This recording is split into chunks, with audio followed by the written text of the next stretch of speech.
যারা ডিএলএড করছো 2022-24 ব্যাচ, তোমাদের 70 নাম্বার পরীক্ষা হয়, যার মধ্যে 1 নাম্বারের প্রশ্ন থাকে 20টা। আমি বাকি সমস্ত প্রশ্নের সাজেশান বানিয়ে দিয়েছি। এখান থেকে তোমরা সমস্ত কমন পেয়ে যাবে। তোমরা অবশ্যই ভিডিওটা দেখবে। এখান থেকেই সমস্ত প্রশ্ন কমন আসবে পরীক্ষায়। 2 মার্কসের প্রশ্ন দেখো, আমি বলে দেবো কোন কোন প্রশ্নগুলো পড়তে পারে, তাও বলে দেবো। 1 নম্বর দেখো, বৃদ্ধি ও বিকাশের দুটি পার্থক্য লেখো। 2 দাগের বাবলিং বলতে কি বোঝায়? 3 দাগের চলন দক্ষতা কাকে বলে? 4 দাগের প্রশ্ন, পরিণমন কাকে বলে? 5 দাগের প্রশ্ন দেখো, প্রক্সিমোডিস্টাল ডেভেলপমেন্টের নীতি বলতে কি বোঝেন? এই প্রশ্নগুলো তোমরা 1 থেকে 5 অবধি একটু দেখে রাখবে, ততটা গুরুত্বপূর্ণ নয়। 6 দাগের প্রশ্নগুলো দেখো এবারে। সামাজিকীকরণের দুটি তাৎপর্য লিখুন, খুবই গুরুত্বপূর্ণ প্রশ্ন। 7 দাগের প্রশ্ন, সামাজিকীকরণ কি? 6 এবং 7 মধ্যে যে কোনো একটি অবশ্যই আসবে এবারে। 8 দাগের প্রশ্ন দেখো, শিশুর সামাজিকীকরণে পরিবারের ভূমিকা কি? 9 দাগের প্রশ্ন দেখো, 6, 7, 8 এই 3টে প্রশ্নের মধ্যে একটা অবশ্যই আসবে, দুটোও কিন্তু চলে আসতে পারে। 9 দাগের দেখো, ইগো বা অহমের দুটি বৈশিষ্ট্য লিখুন। 10 দাগের প্রশ্ন, সামাজিকীকরণ প্রক্রিয়ার দুটি বৈশিষ্ট্য লিখুন। 11 দাগের প্রশ্ন, অধিসত্তা বলতে কি বোঝায়? সুপার ইগো বলতে কি বোঝায়? 12 দাগের প্রশ্ন দেখো, আত্মমর্যাদা বোধের একটি গুরুত্ব লিখুন। 13 দাগের প্রশ্ন, আত্মবোধ বা সেলফ কনসেপ্ট কি? 12 এবং 13-র মধ্যে যে কোনো একটি আসতে পারে। 10, 11 তোমরা তবে একটু দেখে রাখবে। তোমাদের কিন্তু প্রথম পেপারটা একটু টাফ হবে, তাই তোমরা অবশ্যই, আমি এই যে সাজেশানটা বানানো হয়েছে একটু বেশি, একটু তোমাদের একটু বড় লাগবে। যাই হোক, কিন্তু তোমাদের প্রথমের পেপারটা একটু ভালো করে করতে হবে। 14 দাগের প্রশ্ন দেখো, কোয়েলবার্গের নৈতিক বিকাশের পর্যায়গুলি কি? খুব গুরুত্বপূর্ণ প্রশ্ন, সহজ প্রশ্ন কিন্তু খুব গুরুত্বপূর্ণ প্রশ্ন এবারে আসতে পারে। 15 দাগের প্রশ্ন দেখো, প্রাথমিক স্তরে শিশুদের প্রক্ষোভ বিকাশের দুটি বৈশিষ্ট্য লিখুন। 16 দাগের প্রশ্ন, শিশুদের ক্ষেত্রে ভয় উৎপাদক উদ্দীপকগুলি কি? 7 দাগের প্রশ্ন, ডিকন্ডিশনিং বা অপানুবর্তন কি? খুবই গুরুত্বপূর্ণ প্রশ্ন, 16 এবং 17-র মধ্যে যে কোনো একটি আসতে পারে। 18 দাগের প্রশ্ন দেখো, মনোযোগের যে কোনো 4টি ব্যক্তিগত নির্ধারকের নাম লিখুন। এটাও খুব গুরুত্বপূর্ণ প্রশ্ন। 19 দাগের প্রশ্ন দেখো, থর্নডাইকের শিখন নীতির প্রস্তুতিটির সূত্রটি কি? 20 দাগের প্রশ্ন দেখো, ব্যক্তির ইচ্ছা অনুসারে মনোযোগকে কয় ভাগে ভাগ করা যায় ও কী কী? এই প্রশ্নটা খুব গুরুত্বপূর্ণ। 21 দাগের প্রশ্ন দেখো, স্কিনারের সক্রিয় অনুবর্তনের দুটি বৈশিষ্ট্য লিখুন।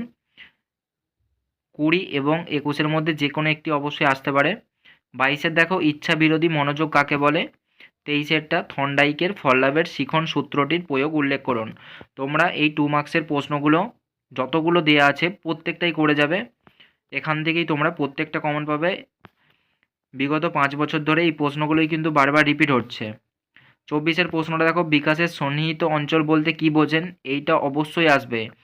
এইটা ওই চ্যাপ্টারের মধ্যে সবথেকে গুরুত্বপূর্ণ প্রশ্ন। 25-এর দাগে দেখো, নির্বিধিবাদ কি? 24 এবং 25-এর প্রশ্নটা খুব গুরুত্বপূর্ণ। 26-এর প্রশ্ন দেখো, পেঁয়াজের প্রজ্ঞামূলক বিকাশের স্তরগুলি কি?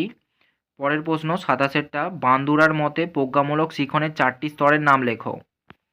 28-এর প্রশ্নটা, একক বা সঙ্গীহীন খেলা কাকে বলে? তারপরের প্রশ্ন দেখো, ভাষা ও বাচনের মধ্যে দুটি পার্থক্য লিখুন। 30-এর দাগের, বহু ভাষাভাষী শ্রেণীকক্ষ বলতে আপনি কি বোঝেন? এই প্রশ্নটা সহজ হলে কিন্তু পরীক্ষায় আসতে পারে। 31-এর দেখো, 31-এর দাগে, যোগাযোগের অর্থ বিবৃতি করুন। 32-এর প্রশ্ন, যোগাযোগ প্রক্রিয়া 4টি গুরুত্বপূর্ণ উপকরণের নাম লিখুন। এই দুটোর 31 এবং 32-এর মধ্যে যে কোনো একটি আসতে পারে। 33-এর দেখো, মরফিম কাকে বলে? 34-এর, সহযোগী খেলা বলতে কি বোঝেন? দুটি উদাহরণ দিন। তার পরের দাগের দেখো, 35, সমান্তরাল বা সদৃশ খেলার দুটি উপযোগিতা লিখুন। 36-এরটা দেখো, খেলার সামাজিক উপযোগিতা কী? তার পরের প্রশ্ন, জেডবিডির যে কোনো দুটি বৈশিষ্ট্য লিখুন। এই 37টা প্রশ্ন রয়েছে। 37টার মধ্যে তোমাদের 10টা কমন আসবেই, তাছাড়াও 12টার মতো প্রশ্ন দেওয়া থাকে, যার মধ্যে তোমাদের 10টা করতে হয়। তো 10টা এর মধ্যেই সমস্ত কমন পেয়ে যাবে। তোমরা কিন্তু প্রত্যেকটা প্রশ্ন করবে, একটাও ছাড়বে না। 7 দাগের প্রশ্ন দেখো, আত্মবোধ বলতে কি বোঝেন? এর যে কোনো 4টি নির্ধারক সম্পর্কে বিবৃতি করুন, সংক্ষেপে বিবৃতি করুন।